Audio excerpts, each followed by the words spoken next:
Hey, everybody. Uh, Firstly, for anyone who's celebrating Christmas, Merry Christmas to you.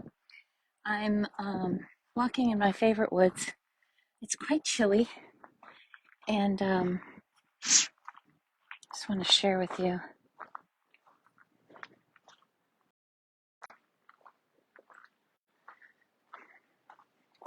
There's something about it. Yes, we've got a little bit of blue sky. It's been raining quite a bit, and it's pretty chilly. I hear there's a possibility of snow on Sunday. We don't get snow generally until possibly end of January, beginning of February. Everything has to be pretty cold around here. Um,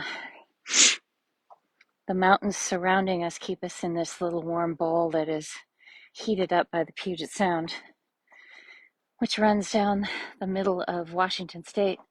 Um, so it doesn't generally get this cold until then because the cloud cover, etc. But there's no clouds this morning, at least not right now.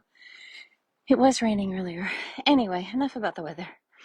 I wanted to share with you guys that I've been doing an awful lot of work around dieting, but not around living consciously and aware, but not around letting go of some of the things that we consider um, a requirement. If you grow up like I did, I was a chubby baby, I was a chubby girl, I was a chubby youngster. I was, uh, I lost a lot of weight in high school. It was temporary, um, and fed, I think, by a lack of restriction. I know, restriction. I was very proud of what I didn't eat. And throughout my whole life, I've thought about food. And I've always thought that food was the problem. And our diet industry says, yeah, it's the problem. Our diet industry continually says, this is your solution.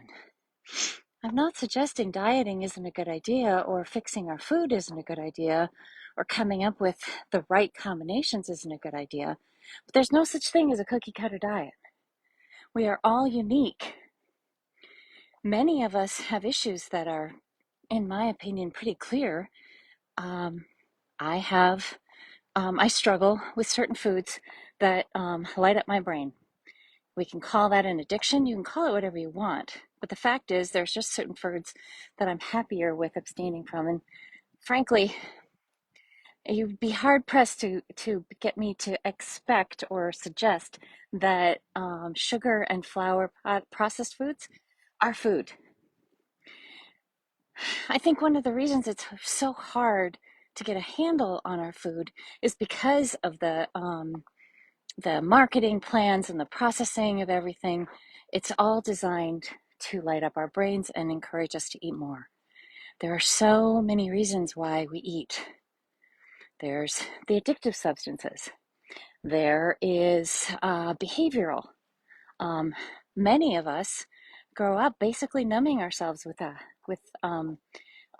not wanting to deal with the emotions and figuring out very quickly that dopamine hits really calm us down. Dopamine hits give us a smile. Dopamine hits give us um, a delight, a fix. And that's what happens when we anticipate food. So, in a nutshell, the reason I'm talking about this right now is that I've been doing a lot of research and a lot of study. And some of you might know that, if you know me at all, you know that I used to be uber fluffy. For decades, I was uber fluffy. I would lose a little weight, I would gain it back and more. I would lose more weight, I would gain it back and more.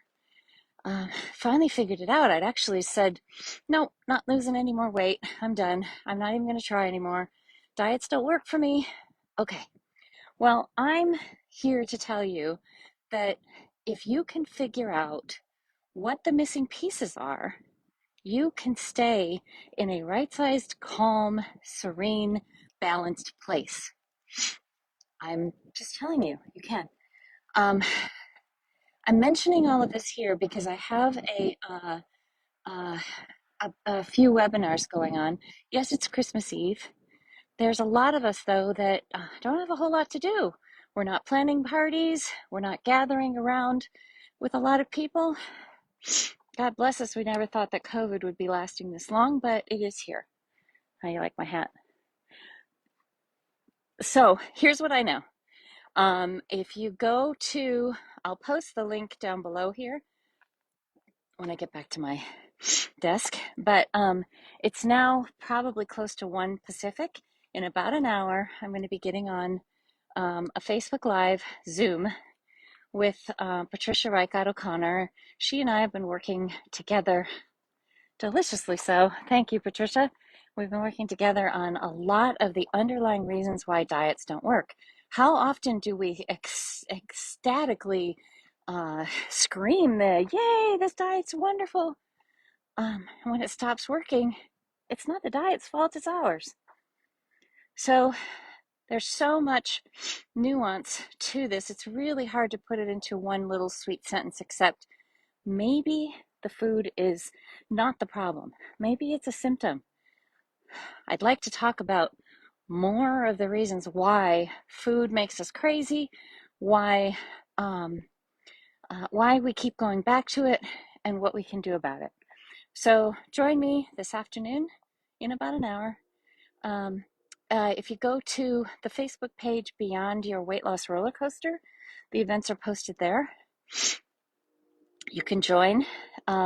Just click on it and I'll check and make sure. And the Zoom link is there as well. Look in the events for